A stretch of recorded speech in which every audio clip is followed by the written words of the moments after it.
আমাদের সবচেয়ে বড় শক্তি হচ্ছে এই দেশের জনগণ। জনগণের সমর্থন বিএনপির সাথে আছে। আমরা জনগণের কাছে অন্তত এই জিনিসটা নিয়ে যেতে সক্ষম হয়েছি যে আমরা চেষ্টা করছি, কাজ করছি, আমরা চেষ্টা করছি। আমরা প্রথমে আমাদেরকে প্রোটেক্ট করতে হবে পুরো দেশের স্বাধীনতা, দেশের সার্বভৌমত্ব, দেশের অর্থনীতি, জনগণের নিরাপত্তা। আমরা তো আছি, আমরা ছিলাম একসাথে, আমরা আছি একসাথে, ইনশাল্লাহ আমরা থাকবো একসাথে। যাদেরকে একটি শব্দ, গুপ্ত একটা শব্দ ব্যবহার করলেই মানুষ, সাধারণ মানুষও তাদেরকে চিনে, তারা কারা। দেশের মানুষ আমাদের উপরেই আস্থা রেখেছে, আমাদের উপরে আস্থা রেখেছে যে ঠিক আছে এরাই দেশকে নিয়ে যেতে পারবে। এটি আমি দৃঢ়ভাবে, দেশের মানুষের সে আস্থা ধরে রাখার জন্য আমাদেরকে যে কোনো মূল্যে ঐক্যবদ্ধ থাকতে হবে। দেশের মানুষের আস্থা ধরে রাখার জন্য আমরা সকলে এক কাজ করব। এই সন্ধ্যার অনুষ্ঠানে উপস্থিত সকল জাতীয় নেতৃবৃন্দ, বিভিন্ন রাজনৈতিক দলের উপস্থিত জাতীয় রাজনৈতিক নেতৃবৃন্দ শুধু বলবো না, আমি আমার অবস্থান থেকে বলবো উপস্থিত সকল রাজনৈতিক সহকর্মীবৃন্দ, আসসালামু আলাইকুম। বেশ অনেকদিন পরে আপনাদের সাথে আজকে দেখা হয়েছে। অনেকদিন পরে এই জন্য কথাটা বললাম যে স্বাভাবিকভাবেই আমরা একসাথে আন্দোলন সংগ্রাম করেছি। আমরা এখানে প্রত্যেকটি রাজনৈতিক দলের বিভিন্ন পর্যায়ের নেতৃত্ব, বিভিন্ন পর্যায়ের কর্মীবৃন্দ অত্যাচারিত হয়েছে, নির্যাতিত হয়েছে। আলহামদুলিল্লাহ, আল্লাহর রহমতে আমরা আমাদের বাংলাদেশের মানুষের রাজনৈতিক অধিকার প্রতিষ্ঠার আন্দোলনে সফল হয়েছি এবং যেই দাবিটি নিয়ে আমরা সাধারণ মানুষের কাছে গিয়েছিলাম যে তাদের ভোটের অধিকার প্রতিষ্ঠিত করা, সেই অধিকার নিয়ে আমরা বিজয় অর্জন করে সেই অধিকার নিয়ে আমরা গিয়েছি মানুষের কাছে। এবং মানুষ, আজকে আমরা যারা এখানে আছি, আমাদের সকলকে বা আমাদেরকে বাংলাদেশের মানুষ তাদের রায় দিয়ে দেশ পরিচালনা করার দায়িত্ব দিয়েছে। উপস্থিত জাতীয় নেতৃবৃন্দ এবং সহকর্মীবৃন্দ, আপনাদের নিশ্চয়ই মনে আছে যে আমরা এখানে অনেকগুলো রাজনৈতিক দল একসাথে বসে আমরা 31টি দফা উপস্থাপন করেছিলাম বাংলাদেশের মানুষের সামনে। আপনাদের নিশ্চয়ই এটাও স্মরণ আছে যে 31 দফা রাষ্ট্র মেরামতের যে দফাগুলো আমরা উপস্থাপন করেছিলাম, সেটিকে আমরা সংস্কারই বলি, সেটিকে আমরা রাষ্ট্র মেরামতের দফাই বলি। আমরা যখন উপস্থাপন করেছিলাম তখন বাংলাদেশের অন্য অনেকগুলো রাজনৈতিক দল, অনেকগুলো বিভিন্ন ব্যক্তি, বিভিন্ন পর্যায়ে, যারা পরবর্তীতে আমরা দেখেছি যে সংস্কার নিয়ে অনেক বড় বড় কথা বলেছে, এই মানুষগুলোকে বা এই রাজনৈতিক দলগুলোকে আমরা তখন সংস্কারের সও বলতে দেখিনি। কিন্তু আজকে আমরা এই প্যান্ডেলের নিচে যারা বসে আছে একত্রে, আমরা কিন্তু তখন স্বৈরাচারের চোখ রাঙানিকে উপেক্ষা করে আমরা রাষ্ট্র সংস্কারের দফাগুলো আমরা দিয়েছিলাম। প্রিয় সহকর্মীবৃন্দ, এই 31 দফা নিয়ে আমাদের সকলের একসাথে বসে রচিত যে 31 দফা, সেই 31 দফা নিয়েই কিন্তু আমরা যে নির্বাচন, 12 তারিখের ফেব্রুয়ারি নির্বাচন, সেই নির্বাচনে জনগণের সামনে গিয়েছিলাম এবং জনগণ গণতান্ত্রিক ব্যবস্থাপনায় জনগণ যে প্রস্তাবের পক্ষে রায় দেয় সেটিকে জনগণের প্রস্তাব হিসাবে বিবেচনা করা হয়। কাজে আমি ব্যক্তিগতভাবে মনে করি একজন রাজনৈতিক কর্মী হিসাবে যে 31 দফা আমরা সকলে মিলে বসে রচনা করেছিলাম বা তৈরি করেছিলাম, সেই 31 দফার পক্ষে বাংলাদেশের জনগণ রায় দিয়েছে এবং আমি মনে করি এইটি এখন বর্তমানে সমগ্র বাংলাদেশের গণতান্ত্রিক জনগণের এটি 31 দফা, শুধু আমাদের রাজনৈতিক দলগুলো নয়, বরং 31 দফা বাংলাদেশের জনগণের 31 দফা হয়ে গিয়েছে এখন। প্রিয় সহকর্মীবৃন্দ, 12 তারিখের নির্বাচনে আমরা সকলে একসাথে কাজ করেছি, আমরা 12 তারিখের নির্বাচনে সফল হয়েছি। আপনারা নিশ্চয়ই দেখেছেন 5ই আগস্ট স্বৈরাচার বিতাড়িত হয়েছিল, কিন্তু স্বৈরাচার বিতাড়িত হওয়ার পরে একটি গুপ্ত বাহিনী 5 তারিখের পরে ধীরে ধীরে আত্মপ্রকাশ করেছিল এবং আপনাদের পরিষ্কার, আমি ডিটেলে যাব না, বাট আপনাদের পরিষ্কার মনে আছে যে তারা 12 তারিখের নির্বাচন এবং 12 তারিখের নির্বাচনের আগে ঠিক স্বৈরাচারী কায়দায় ভিন্ন ডিজিটাল ওয়েতে তারা কিভাবে তাদের কাজগুলো চালিয়েছিল, কিভাবে তারা চেষ্টা করেছিল বাংলাদেশের জনগণকে বিভ্রান্ত করার জন্য। বাট ঐতিহাসিকভাবে সত্য, বাংলাদেশের জনগণ যখনই স্বাধীনভাবে তাদের মতামত দেওয়ার সুযোগ পেয়েছে, তারা সকল সময় দেশের পক্ষে, জনগণের পক্ষে সঠিক সিদ্ধান্ত গ্রহণ করতে কখনো ভুল করেনি এবং ঠিক 12 তারিখের নির্বাচনেও তারা সেটিই করেছে। আমি সঙ্গত কারণেই নামটি উচ্চারণ করতে চাইছি না।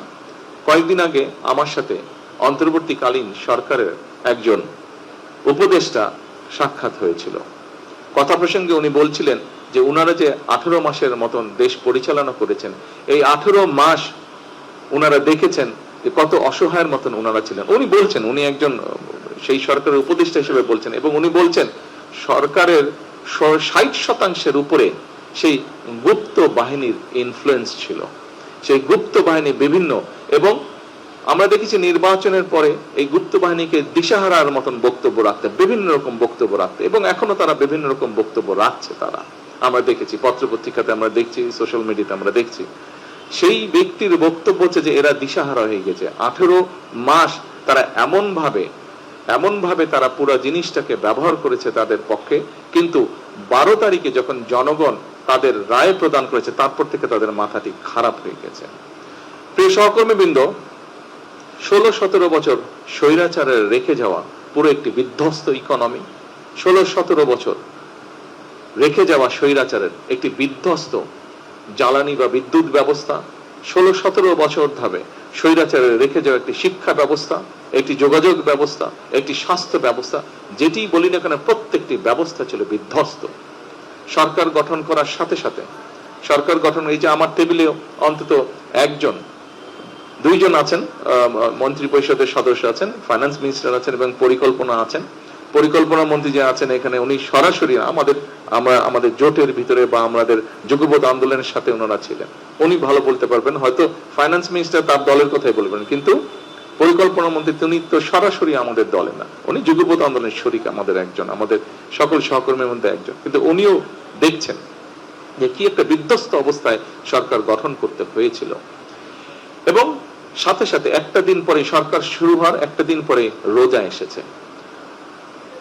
আপনারা নিশ্চয়ই দেখেছেন, আপনাদের মনে আছে বেশি দিন হয়নি রোজা হয়েছে। আলহামদুলিল্লাহ, আসার সাথে সাথে রোজাটা পাওয়ার পরেও আমরা বিভিন্ন রকম, একে তো সেই প্রশাসন ছিল, এক প্রশাসনের মধ্যে গুপ্ত বাহিনীর লোকজন ছিল, দুই প্রশাসনের মধ্যে তখনও স্বৈরাচারের লোকজন ছিল, এখনো আছে হয়তো বিভিন্ন জায়গায়।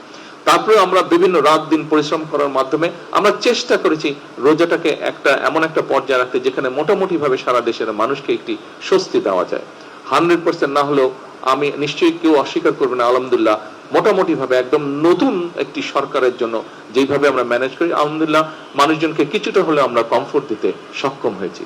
রোজাটি শেষ হবার আগেই একটি যুদ্ধ পরিস্থিতি, মধ্যপ্রাচ্যে একটি যুদ্ধ পরিস্থিতি তৈরি হয়েছিল, এবং যুদ্ধ পরিস্থিতি তৈরি হওয়ার সাথে সাথে একটু আগেই আমি বক্তব্যে বলেছি যে 16-17 বছর যে স্বৈরাচার ছিল, সেই স্বৈরাচার আমাদের দেশের জ্বালানি বিদ্যুৎ ব্যবস্থাকে এমন একটা বিধ্বস্ত বিপর্যস্ত অবস্থা রয়ে গেছে।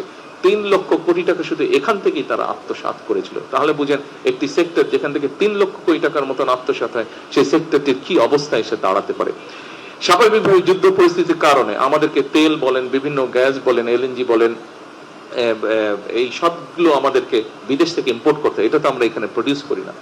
আমরা তখন স্বাভাবিকভাবে পুরো জিনিসটাকে স্বাভাবিক রাখার জন্য আমরা যেখান থেকে পেরেছি আমরা চেষ্টা করেছি জোগাড় করে নিয়ে আসতে, যাতে দেশের মানুষকে কমফোর্ট দেওয়া যায়। একই সাথে স্বাভাবিকভাবে বাধ্য হয়ে আমাদেরকে অনেক সময় অনেক জায়গায় সেই পরিস্থিতিতে বেশি দামে ক্রয় করতে হয়েছে, যার ফলে প্রায় শুধু তেলের জন্য $3.46 বিলিয়ন অতিরিক্ত ব্যয় হয়েছে, যেইটা আমরা যদি এই পরিস্থিতি না হতো এই অর্থটা আমরা অনেক অন্য কাজে, দেশ গঠনের কাজে আমরা ব্যবহার করতে পারতাম, কিন্তু বাধ্য হয়ে এইটা আমাদেরকে করতে হয়েছে। স্বাভাবিকভাবেই অর্থনীতি যদি ঠিক না থাকে তাহলে সবকিছুর উপর একটি নেগেটিভ এফেক্ট পড়ে। আমরা চেষ্টা করছি এই জিনিসটাকে ঠিক করতে। আপনাদের নিশ্চয়ই মনে আছে শেয়ার মার্কেট বা ক্যাপিটাল মার্কেট যেটাকে আমরা জানি, এই ক্যাপিটাল মার্কেটের কি অবস্থা হয়েছিল স্বৈরাচারের সময়। এখানে মানুষ আত্মহত্যা পর্যন্ত করেছিল, একজন দুইজন ব্যক্তির নিজেদের তারা কিভাবে আত্মসাৎ করে নিয়ে গেছিল লক্ষ লক্ষ মানুষের অর্থ, মানুষ আত্মহত্যা পর্যন্ত করেছিল। এই ক্যাপিটাল মার্কেট নতুন পলিসি নিয়ে নতুন সঠিক লোক নিয়োগের মাধ্যমে আপনারা এর মধ্যে পত্রপত্রিকায় দেখেছেন, পত্রপত্রিকা তাদের মতন করে নিউজ করছে, কিন্তু ধীরে ধীরে একটি অবস্থাটা আস্তে আস্তে আলহামদুলিল্লাহ ভালোর দিকে যাচ্ছে। এখন এটি ফরচুনেট বা আনফরচুনেট যেটি হোক, গত কয়েকদিন ধরে আবার মধ্যপ্রাচ্য পরিস্থিতি খারাপ হয়েছে। কাজেই প্রিয় সহকর্মীবৃন্দ, আমার যে বক্তব্যটি আমি বক্তব্য দিয়েছেন, এখানে সাইফুল ভাই কিছু কথা বলেছেন, মান্না ভাই কিছু কথা বলেছেন, এখানে আমাদের দাদা কিছু কথা বলেছেন, এখানে জামাল হায়দার সাহেব কিছু কথা বলেছেন, এখানে আমি বুঝি, কিন্তু এই পরিস্থিতিটা এই জন্য আমি কাউকে দোষ দিচ্ছি না।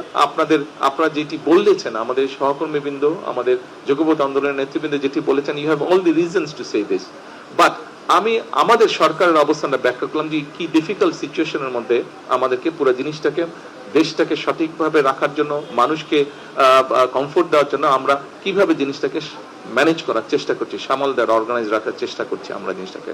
একই সাথে যেই কথাটা দিয়ে আমি শুরু করেছিলাম যে আমাদের সেই 31 দফা, আপনারা নিশ্চয়ই খেয়াল করেছেন যে 31 দফায় আমরা যে সকল কথাগুলো বলেছিলাম মানুষের পাশে দাঁড়ানোর জন্য, সামগ্রিকভাবে ডিপ্রাইভ মানুষকে, বঞ্চিত মানুষকে এম্পাওয়ার করার জন্য, শিক্ষার ক্ষেত্রে, স্বাস্থ্যের ক্ষেত্রে আমরা যে সকল কমিটমেন্ট 31 দফার মধ্যে করেছিলাম, কৃষিকে আমরা এম্পাওয়ার করার জন্য, কৃষকদেরকে এম্পাওয়ার করার জন্য যে কথাগুলো আমরা বলেছিলাম, আপনারা দেখেছেন এর মধ্যে কিন্তু সেই কাজগুলো আমরা করেছিলাম। সরকার গঠনের 1 সপ্তাহ অর্থাৎ প্রথম ক্যাবিনেট মিটিংয়ে আমরা যে মানুষকে বলেছিলাম, যে দেশের কৃষক ভাইদেরকে আমরা বলেছিলাম যে আমাদের তাদেরকে 10,000 টাকা পর্যন্ত কৃষি সুদ সহ যে ঋণটি ছিল সেটি আমরা মওকুফ করব। আমরা প্রথম ক্যাবিনেট মিটিং এ এইটি আমরা আমাদের এই যে প্রমিসটা এটা আমরা রক্ষা করেছিলাম। এরপরে আমাদের কৃষক কার্ড বলুন, আমাদের ফ্যামিলি কার্ড বলুন, আমাদের হেলথের ব্যাপারে বলুন, আমাদের শিক্ষার ব্যাপারে বলুন, প্রবাসীদের ব্যাপারে বলুন, প্রত্যেকটি কাজ আমরা স্টেপ বাই স্টেপ করে যাচ্ছি। তবে এখনো বিভিন্ন জায়গায় আমরা আমাদের কাঙ্ক্ষিত স্পিডে কিন্তু আমাদের কাজগুলো শুরু করতে পারছি না। আমরা শুরু করেছি, কাজগুলো আস্তে আস্তে রোল করছে কাজগুলো আমাদের, কিন্তু আমরা কাঙ্ক্ষিত স্পিড যেটি আমাদের হওয়া উচিত ছিল সেটি পারছি না। কেন? সেই সুপ্ত গুপ্ত বলুন আর স্বৈরাচার বলুন, এদের অনেক লোকজন এখনো প্রশ্ন এবং বিভিন্ন জায়গায় তারা বাধাগ্রস্ত করছে। এখানে আছে পরিকল্পনা মন্ত্রী, ওনাকে জিজ্ঞেস করুন, এখানে অর্থমন্ত্রী আছেন, জিজ্ঞেস করুন, অন্যান্য মন্ত্রী পরিষদের সদস্যবৃন্দ আছেন, ওনারাও বিষয়টি অনুভব করতে পারছেন। কাজে এরা বিভিন্ন ভাবে সমস্যা তৈরির চেষ্টা করছে, কিন্তু আমাদের সবচেয়ে বড় শক্তি হচ্ছে এই দেশের জনগণ।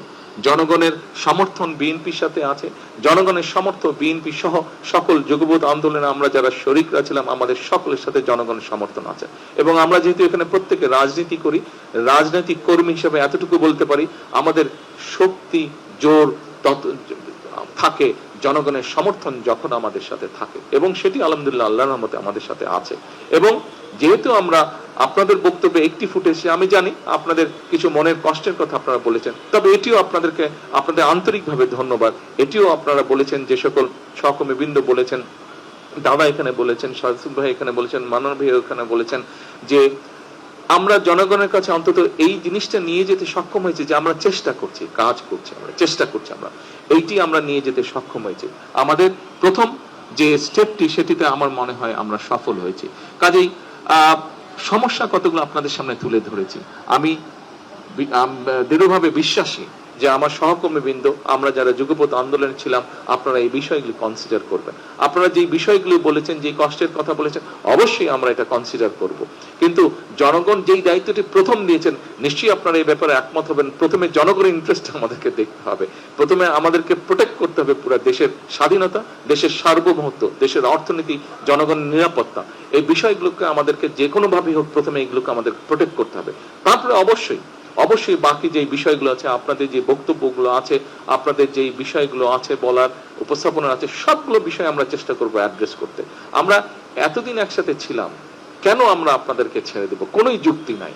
এতদিন একসাথে ছিলাম, আমরা ইনশাল্লাহ সামনের দিনেও একসাথে থাকবো। হতেই পারে চলতে গেলে মাঝে মাঝে হয়তো একটু এদিক ওদিক হতেই পারে। এত সমস্যা, প্রায় 20 কোটি মানুষের দেশ, কত রকম সমস্যা। আপনি যদি দেখেন এই ঢাকা শহর পরিষ্কার করাই এখন একটা বিরাট সমস্যা হয়ে দাঁড়াচ্ছে। যেদিকে তাকাবেন ময়লা, এই পরিষ্কার করা একটা সমস্যা হয়ে দাঁড়াচ্ছে। এদিক দিয়ে পরিষ্কার করলে ওই দিক দিয়ে ময়লা করে ফেলছে, ওদিক দিয়ে পরিষ্কার করলে এদিক দিয়ে ময়লা করে ফেলছে, এই একটা অবস্থা। তাহলে চিন্তা করেন সমগ্র দেশের কি অবস্থা। অবশ্যই আপনারা এই ব্যাপারে ওয়াকিফ আছেন।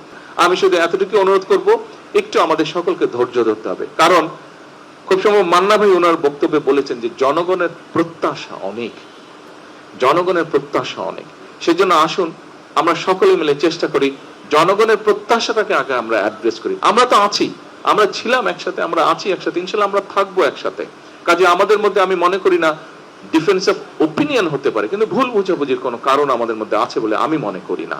কারণ আমাদের 31 দফার মাধ্যমে আমরা একটি জিনিস একত্রিত হয়েছি, এক জায়গায় একত্রিত হয়েছি, যে ইয়াস আমাদের উদ্দেশ্য এবং লক্ষ্য এক।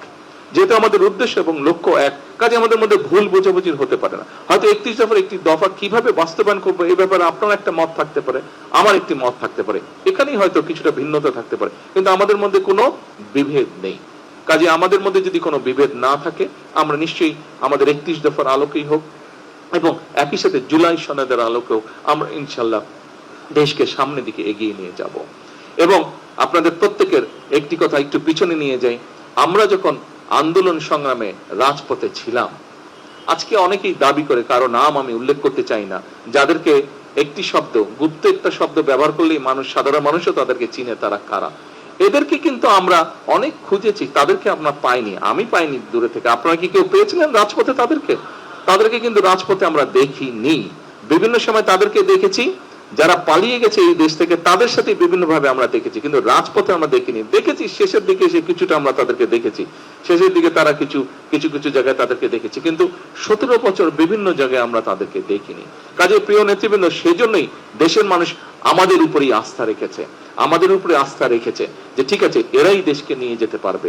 এটি আমি দৃঢ়ভাবে বিশ্বাস করি। আসুন, দেশের মানুষের সেই আস্থা ধরে রাখার জন্য আমাদেরকে যে কোনো মূল্যে ঐক্যবদ্ধ থাকতে হবে। দেশের মানুষের আস্থা ধরে রাখার জন্য আমরা সকলে এক কাজ করব। কারণ ওই যে কথা একটি, জনগণের প্রত্যাশা আমাদের কাছে, জনগণ প্রত্যাশা নিয়ে আমাদেরকে দায়িত্ব দিয়েছে। আসুন আগে আমরা দায়িত্বটা পালন করি, তারপরে আমরা নিজেদেরকে নিয়ে ভাবি, আগে জনগণের কথা ভাবি। পরিশেষে আবারও আপনাদের সকলকে আজকে এখানে কষ্ট করে আসার জন্য আন্তরিকভাবে আমি আমার পক্ষ থেকে এবং আমার দলের পক্ষ থেকে এবং আমার সরকারের পক্ষ থেকে আপনাদেরকে আন্তরিকভাবে আমি শুভেচ্ছা এবং ধন্যবাদ জানাচ্ছি। ইনশাআল্লাহ এটি শেষ না, এটি শুরু। আমরা এটিকে ইনশাআল্লাহ কন্টিনিউ করব। আসসালামু আলাইকুম।